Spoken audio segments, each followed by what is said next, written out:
हौसला न छोड़कर सामना जहां का, अरे हौसला न छोड़कर सामना जहां का, बदल रहा है देख रंग ये आसमां का। ये शिकस्त का नहीं ये फतेह का रंग है, ये शिकस्त का नहीं ये फतेह का रंग है, जिंदगी हर कदम पर एक नई जंग है।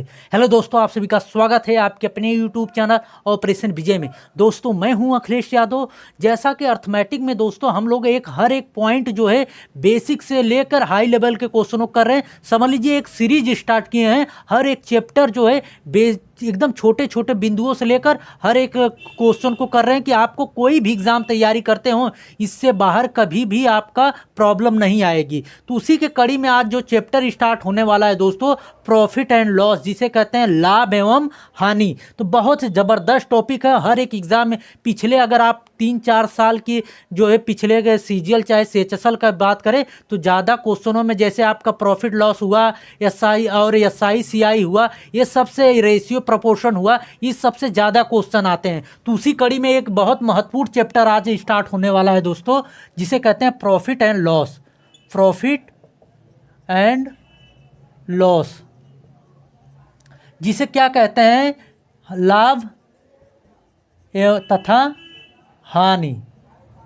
ठीक, ये चीज़ें तो आप जानते होंगे। लाभ तथा हानि क्या होता है दोस्तों, हर एक पॉइंट जो है पहले बेसिक से समझ ले, उसके बाद क्वेश्चन जो है कुछ सेकेंडों में लगाएंगे। पहले इसको कॉन्सेप्ट को बिल्डअप कर लीजिए। पहले इसमें होता है प्रॉफिट एंड लॉस में दोस्तों कॉस्ट प्राइस। क्या होता है? कॉस्ट प्राइस, जिसे हम क्या कहते हैं हिंदी में? क्रय मूल्य। क्रय मूल्य या ये भी कह सकते हैं लागत मूल्य। लागत मूल्य।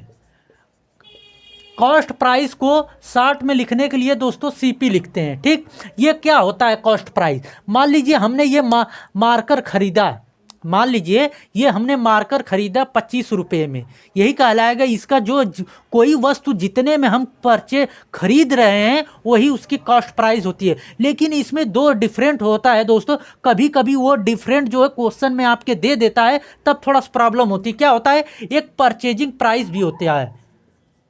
परचेजिंग प्राइस, ये कहेंगे मास्टर ये क्या होता है परचेजिंग प्राइस? एक नया बता दिए आपने।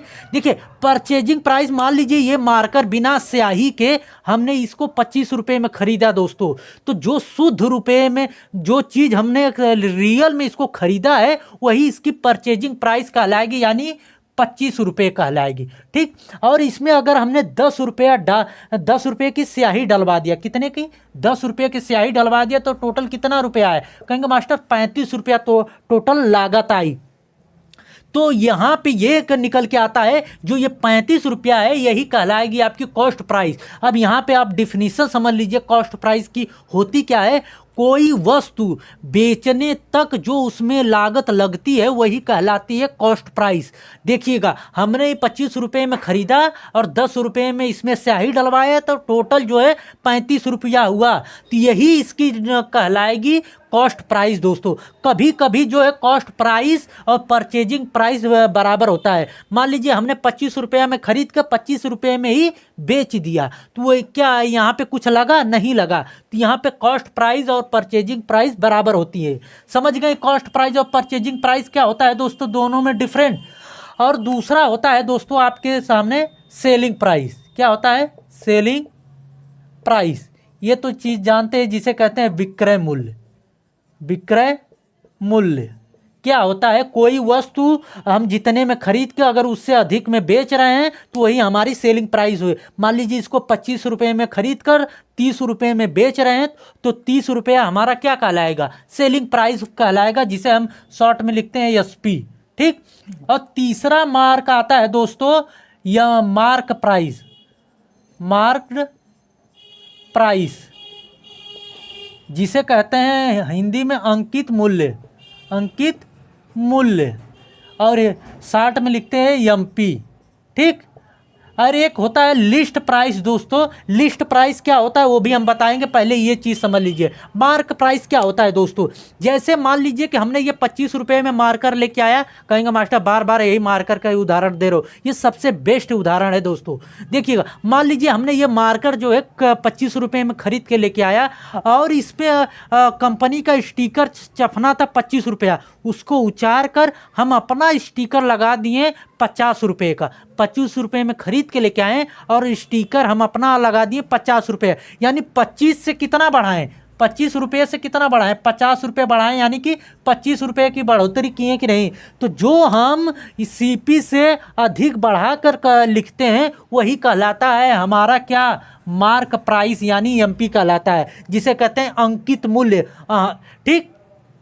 और देखिए, कोई ग्राहक आया, मान लीजिए कि कोई ग्राहक हमसे खरीदने आया और हमने कहा भैया ये 50 रुपये का, हमने देख लीजिए इसका अंकित मूल्य इतना, और हम आपको मान लीजिए कि आप हमसे और आपसे बहुत अच्छी बनती है, तो मान लीजिए हम आपको 10% की छूट दे देते हैं इस पर। कितने की? 10% की छूट दे देते हैं। तो तब हम कितने में इसको बेचेंगे? 45 रुपये में उस आदमी को बेच दिए दोस्तों। तो जो एमपी से छूट होती है दोस्तों, तो वो कहलाती है आपकी एसपी कहलाती है। क्या कहलाती है? एसपी, जिसे कहते हैं सेलिंग प्राइस कहलाता है दोस्तों। समझ में आई? तो एमपी से जो छूट करके हमने उनको बेचा वही कहलाएगी आपकी सेलिंग प्राइस। क्लियर हो गया आपका? मार्क प्राइस क्या, अरे मार्क प्राइस क्या होता है, सेलिंग प्राइस क्या होता है, कॉस्ट प्राइस। हमने कहा था आपको कि एक लिस्ट प्राइस बताएंगे। लिस्ट प्राइस क्या होता है?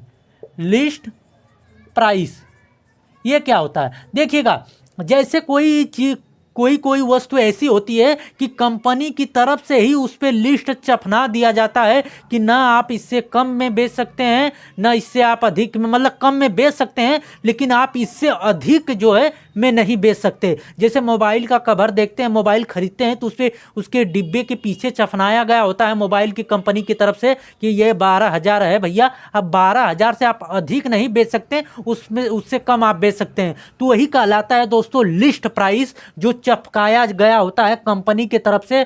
कोई ग्राहक या कोई रिटेलर जो है अपने तरफ से कोई चीज़ नहीं चपकाता है। समझ गए? यही कहलाता है लिस्ट प्राइस। अब इसमें समझते हैं हम लोग प्रॉफिट एंड लॉस क्या होता है। प्रॉफिट तो हम बचपन से पढ़ते आ रहे हैं। प्रॉफिट बराबर होता है कि अगर हम कोई वस्तु कम में खरीद कर या अधिक में बेच रहे हैं तो वही कहलाएगा हमारा प्रॉफिट कहलाएगा। ठीक।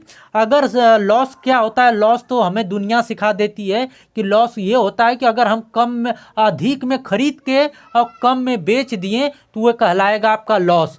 तो प्रॉफिट प्रतिशत हो चाहे लॉस प्रतिशत हो, दोनों जो है सीपी पे गणना किए जाते हैं। प्रॉफिट प्रतिशत बराबर होता है प्रॉफिट बटे में सीपी इंटू 100 होता है दोस्तों, और लॉस प्रतिशत बराबर होता है आपका लॉस अपान में सीपी इंटू 100 होता है। आई बात समझ में? यानी आप चाहे प्रॉफिट प्रतिशत ज्ञात करिए चाहे लॉस प्रतिशत ज्ञात करिए, आपको सीपी पर ही ज्ञात करना होता है।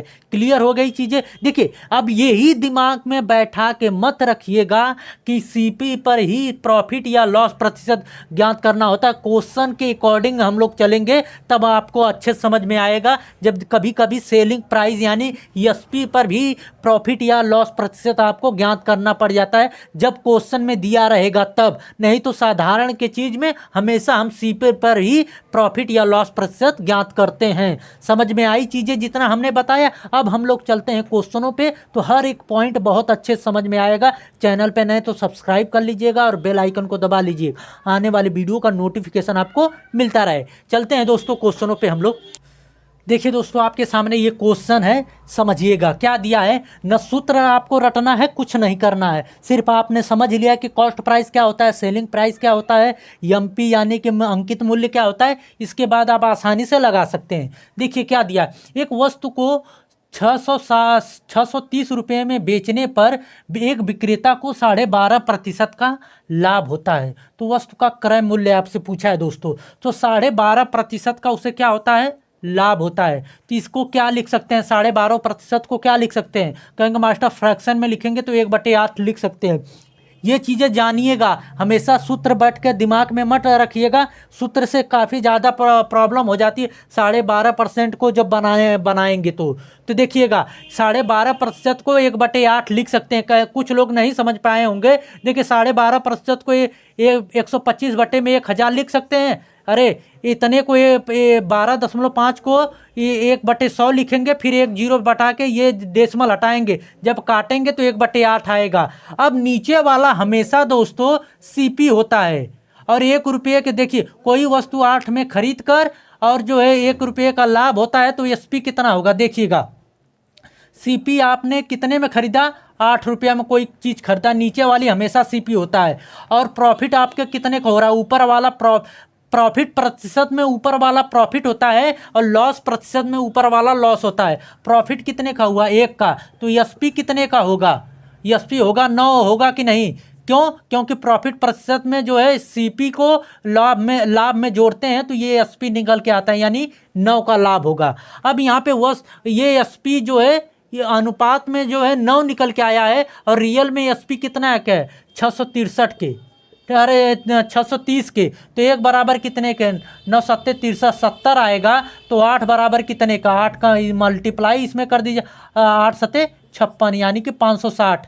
ये आ गया इसका सीपी। अगर यहाँ पे लाभ पूछता कितने का तो लाभ रेशियो में कितना आया था, 1 का, तो 1 बराबर 70 का। क्लियर हो गया। ये चीज़ें कैसे लगाया हमने, देखिए इस पे कहीं सूत्र प्रयोग किया हमने नहीं, तो ये डायरेक्ट आप लगाना सीखिए, सूत्र दिमाग में मत रखिएगा। ठीक, इस तरह आसानी से लग गया। चलते हैं दोस्तों अगले क्वेश्चन पे हम। देखिए दोस्तों ये अगला क्वेश्चन है, पिछले वाले से डिफरेंट है। हमने कहा ना कि कभी पर भी ये दिमाग में मत बैठा के रखिएगा कि हमेशा और हमेशा जो है प्रॉफिट प्रतिशत निकालिए चाहे लॉस प्रतिशत निकालिए तो सीपी पर ही निकाला जाता है। तो देखिएगा क्वेश्चन के अकॉर्डिंग चलिएगा। क्या कहा, एक व्यक्ति एक वस्तु को विक्रय मूल्य के कितना 8 सही 1/3% के लाभ पर बेचता है, यानी विक्रय मूल्य पर लाभ कमाता है। तो क्रय मूल्य पर लाभ प्रतिशत आपसे पूछा है, पिछले ईयर का CHSL का क्वेश्चन है।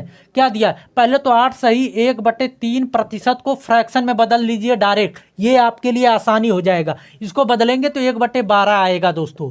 ठीक, तो ये अब नीचे वाला हमने कहा ना कि सामान्यतः जो है क्या होता है, नीचे वाला सीपी होता है, ठीक, कॉस्ट प्राइस जिसे कहते हैं। लेकिन यहाँ पे कह रहा है विक्रय मूल्य पर लाभ कमाता है, तो हम यहाँ पे नीचे वाला जो है आपका एसपी होगा। ठीक, तो कोई वस्तु 12 में बेचकर, यानी कि एसपी आपका 12 है, 12 में बेचकर 1 का लाभ कमाता है तो सीपी कितना होगा। जब जाहिर सा बात है कि कोई व्यक्ति जो है 12 में बेचता है उस पे जो है 1 रुपये का लाभ कमाता है तो सीपी डायरेक्ट होगा, 12 में से 1 घटाएंगे तो ये सीपी यानी 11 आ जाएगा। ठीक, तो आपका यही पे कह रहा है कि सीपी पर लाभ प्रतिशत बताइए। तो 12 में बेचा 11 में खरीदा तो कितने का लाभ, 1 का लाभ हुआ। तो प्रॉफिट प्रतिशत बराबर क्या होगा, 1/11 गुणे 100 करा सीपी पर लाभ प्रतिशत ज्ञात करने के लिए तो क्या आएगा, 9 सही 1/11% का उसे लाभ होगा। समझ में आई चीजें। यहाँ पे आपका एसपी पर लाभ दिया था लेकिन यहाँ पे आपको पूछा है सीपी पर लाभ, तो सीपी पर लाभ पूछा गया तो हमेशा नीचे जो है सीपी होगा। क्लियर हो गई।